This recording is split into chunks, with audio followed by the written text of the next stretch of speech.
Windows The Third Walk の世界一わかりやすい解説です。1ボスシャントット・ザ・デーモンから早速参りましょう。ブチキレフレア全体攻撃です。ビゾフニルタンク3名で受ける遠範囲強攻撃です。タンク同士は近づいてそれ以外は離れましょう。エンピリカルリサーチボス前方への直線範囲攻撃です。持ち上げストンラ外周2辺に岩の壁が隆起します。その後この壁がマップ中央側に寄ってきます。壁に潰されない場所が1箇所あるのでそこに入ります。壁に当たると被弾するので壁の間の真ん中に立ちましょう。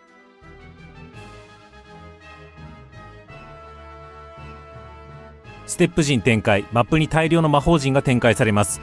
ボスがどこか1箇所に立って線を結び始めます。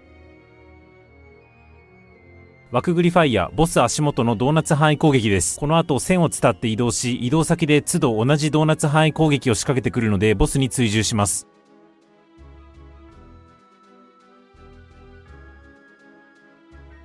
そして終点に着いたら今度はボス足元の遠範囲が来るのでボスから離れましょう。直後何人かに遠範囲マーカーがつくのでそのまま大きく離れて3回します。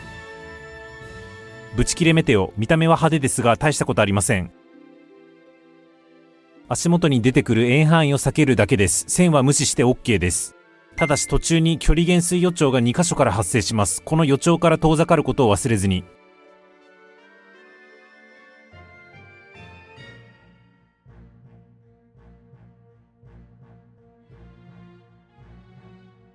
さらに誰かに頭あり予兆がつくので足元の遠範囲を避けつつ皆で近寄りましょう。ヨゴザンス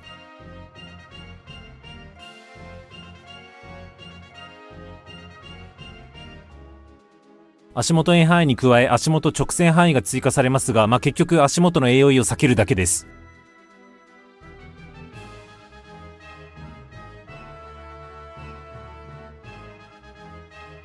再び岩の壁が隆起します。この時点で壁に潰されない場所がどこか把握しておきましょう。ぶっ飛ばしエアロ自分に矢印マークがつきます。数秒後この矢印方向に大きく飛ばされます。岩のくぼみを駆使して落下しないようにしましょう。くぼみを使わないと確定で落下するので注意しましょ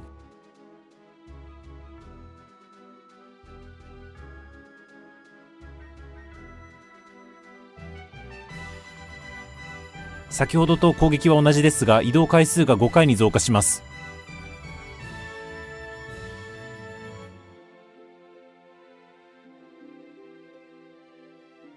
途中ボスがどっちに移動するのかよくわかんなくなるかもしれませんが、少なくともボスが逆戻りすることはないので、なんとなくボスの進行方向側に立っていればボスが移動したのを見て追いかけるでも十分間に合うと思います。ファイナルエクザム連続頭あり攻撃です。みんなで集まって受けましょう。以降は気質ギミックです。1ボスの解説は以上です。続いて2ボスアレクサンダー・リザレクテッドです。バニッシュガ4全体攻撃です。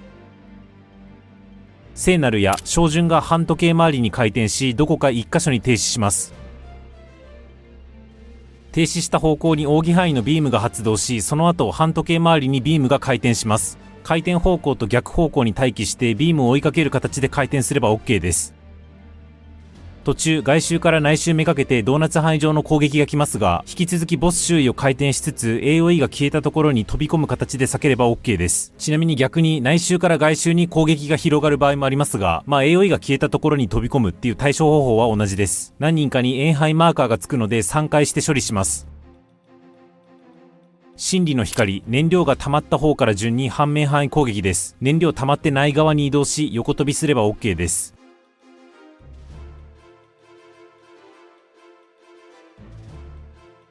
配下の秘跡足元のパネルに順次予兆が発生し、予兆が発生した順に攻撃が発動します。外周どこかに一発目の予兆が発生するのでその隣で待機します。一発目の攻撃が発動したらそのパネルに滑り込めば OK です。聖なる炎線がどんどん伝っていき、線で囲われた部分に攻撃が発動します。最終的な攻撃範囲はこんな大なりの形になります。この最終形を想像しながら見たまま避けろでしかないじゃないんですが、マップの4辺のどこか真ん中に待機してれば必ずすぐ近くにアンチがあるので、あとは線が伝っていくのを見てちょんと避ければ安定すると思います。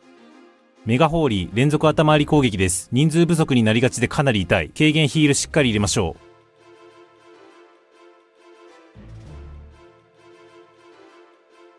補助機関起動、4体の雑魚が出現します。絶対防御、ボスに攻撃が通らなくなるのでゲージが100になる前に雑魚を倒しきります。ただし雑魚は定期的に4体中2体が反射防壁という栄称を唱えてきます。この栄称が完了し、シールドっぽいやつをまとった雑魚に攻撃するとダメージが通らず、逆に自分がダメージを受けてしまうので、周りにシールドっぽいやつがない雑魚を攻撃しましょう。その間、円範囲やドーナツ範囲攻撃を適当に唱えてくるので適当に避けましょう。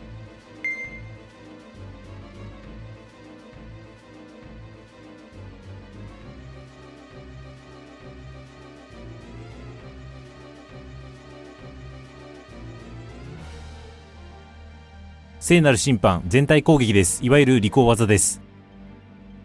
再び回転扇範囲攻撃です。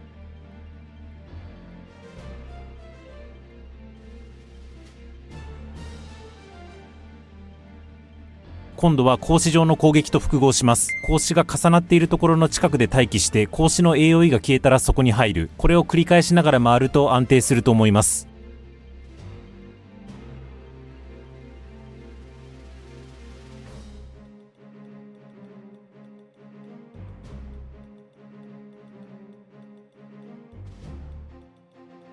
再び雑魚が登場し、ボスが2体ずつ線で繋いできます。お察しの通り、線繋いだ順に巨大な円範囲が発動します。最初に線が繋がれなかった雑魚側で待機して、円範囲が発動したらそっち側へ移動すれば OK です。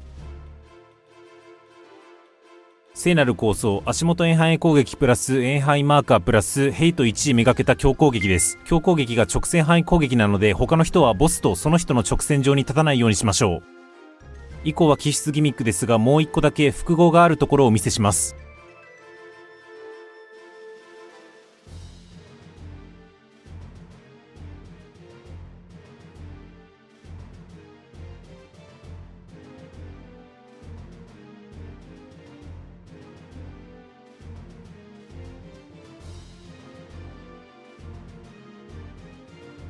2ボスの解説は以上です。続いて3ボス、プロマシア、カムータ、全体攻撃プラス床に汚れが6箇所発生します。ちなみにこの汚れは踏んでも移動速度が低下するだけでダメージは受けません。玉揺ら、ボスから汚れ4箇所が線で繋がれて、紫色の玉が伝っていきます。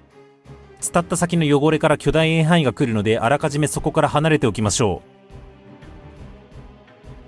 う。この後、残り4箇所の汚れにも紫が伝わるので、同じ要領で離れましょう。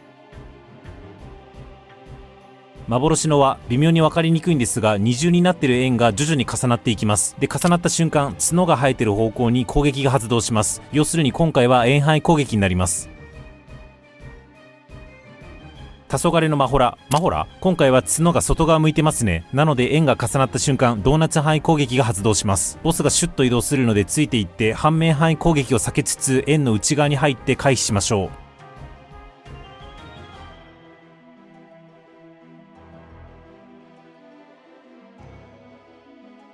再び汚れとともにこのような線のつながり方をします。この後同じように時間差で紫が伝っていって3セットに分かれて攻撃が発動します。おすすめとしてはここ、一回カクッと折れるところの外側に待機します。で、AOE が出てきた方向に大きく動くだけ。これでどのパターンが来ても回避できるはずです。コメット、ヘイト順位上から3名の円範囲強攻撃です。他の人は円範囲に入らないようにしましょう。ボスが北に行き3カ所に分断してくるので、できるだけ均等に入ります。まあなんだっていいんですけど、この動画ではボスを見て左上 A アラ、右上 B アラ、下 C アラと言っときます。分断された3カ所に雑魚が現れるので、ゲージが100になる前に倒します。この間、いろんな攻撃をしてくるので回避します。例えばこれは時計回りの直線範囲攻撃です。回転しない側へ待機します。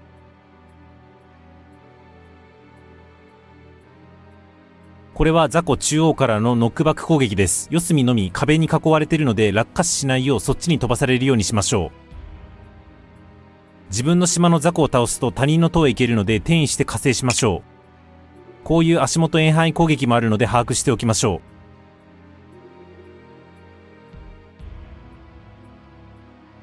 う。さらにもう1パターン、こういう前方への直線範囲攻撃もあるのでアンチを見極めましょう。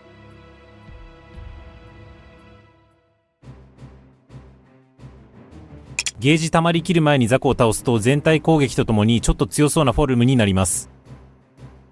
再び汚れが6箇所発生します。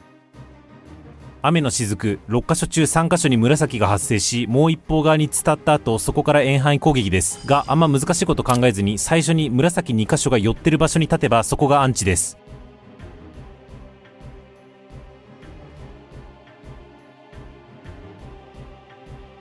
天の逆手、扇範囲攻撃プラスボスが光ってる方向への反面攻撃です。扇範囲の方はともかく、ボスが光ってる方向、ひいては潰れる反面範囲がどっちなのかってのが若干わかりにくい。なので、ボス足元のターゲットサークルに注目します。ボス左側か右側が潰れるので、潰れない方に移動します。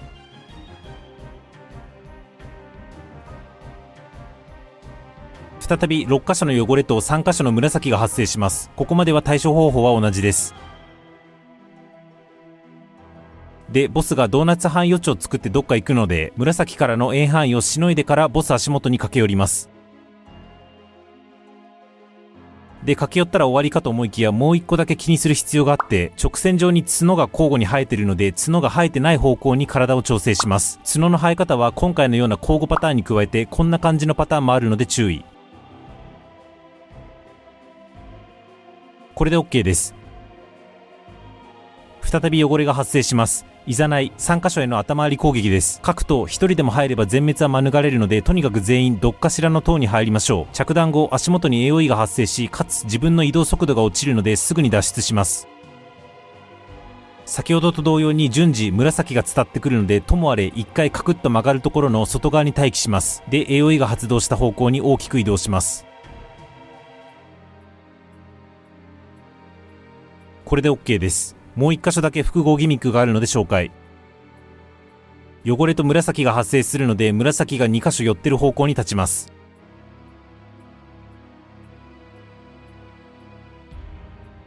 続いて角が内側向いてます。つまり円範囲予兆なのでボスから離れます。さらに扇範囲プラス反面範囲が来るので、扇を避けつつ竹竿を参考に反面も回避。これで OK です。かなり複合するのでややこしいんですが、最悪1枚踏む分には問題ないので、同時に複数枚踏まないようにだけ気をつけましょう。以降は気質ギミックです。3ボスの解説は以上です。最後に4ボス、神竜&ホローキング、コズミックブレス、マップ全体の攻撃です。回避不能と思いきや、なんと真ん中の穴から下のマップに降りれるので回避します。もう一回ブレスが来ますが、下のマップにいれば問題なし。トワイライトクローク、全員に光属性耐性低下か闇属性耐性低下デバフがつきますが、細かいこと考えず自分の足元と同じ色の床に行くで OK です。今回私の足元は光ってますね。この後上のマップ全域が光って下のマップ全域が暗くなるので、ボス詠唱完了前に自分の足元と同じ方のマップに行けば OK です。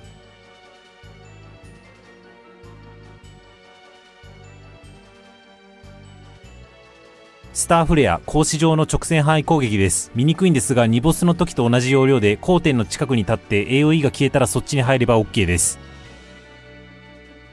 カタクリスムボルテックス、各キャラの頭上に4種類のいずれかのアイコンが出現します。詠唱完了時点で動き続けろ、止まれ、ボスを見ろ、ボスを見るなの4種類です。言われた通りに対応しましょう。なお、止まれは移動だけではなくアクションも不可っぽいので注意しましょう。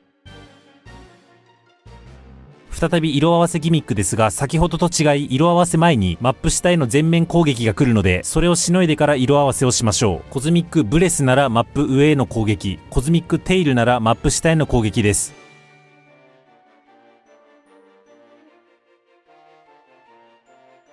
ダークノバ、ヘイト順位上から3名の円範囲強攻撃です。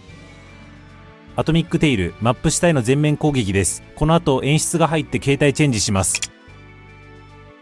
塔がいっぱい出てくるので、最低1人以上各塔に入ります。誰かが入れてる塔は青くなるので、赤くなりっぱなしの塔があれば積極的に入りましょう。各塔に入ってる人のうち1人にダメージプラス回復耐性低下デバフがつきます。で、もう1セット塔が出てくるので、さっきデバフをもらわなかった人が踏みましょう。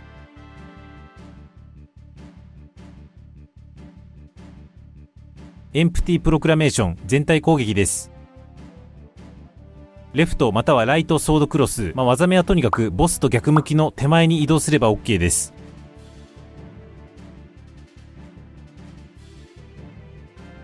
ツインブレイズ、目の前のシンボル通り、左半面に円範囲、右半面にドーナツ範囲が来ます。あんま細かいこと考えず、ドーナツアイコンの足元に行けば OK です。カタクリスムブレイド、頭上のマーカーは先ほどと同じですが、よく見ると同時にボスから奥義範囲予兆が2箇所発生しています。それを回避しつつ、頭上の指示に従いましょう。バースト、2箇所に円範囲攻撃後、そこからドーナツ状に広がっていく攻撃です。とりあえずどっちでもいいので、円範囲予兆の近くに立って、円範囲が発動したらそっちの中に入ります。で、あとはもう一方からのドーナツ範囲を避けるだけで OK です。ただ、間髪入れずに円ドーナツが来るので乗り遅れないようにしましょう。一応ご覧の通り、円範囲側の反面もボスから大きく離れた位置はアンチなので留意しましょう。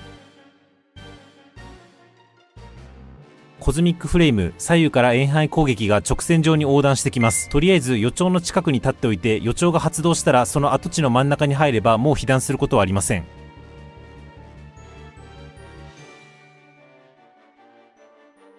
アトミックレイ、2箇所からの直線範囲攻撃です。予兆がふらふら動いていて、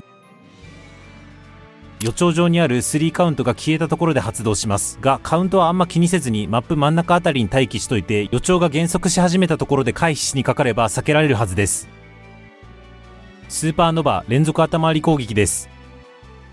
以降は気質ギミックです。解説は以上です。今後もファイナルファンタジー14の攻略動画出しますので、お役に立ちましたらチャンネル登録お願いします。動画化の際は X で速報します。そちらもフォロー何卒頑張ってください。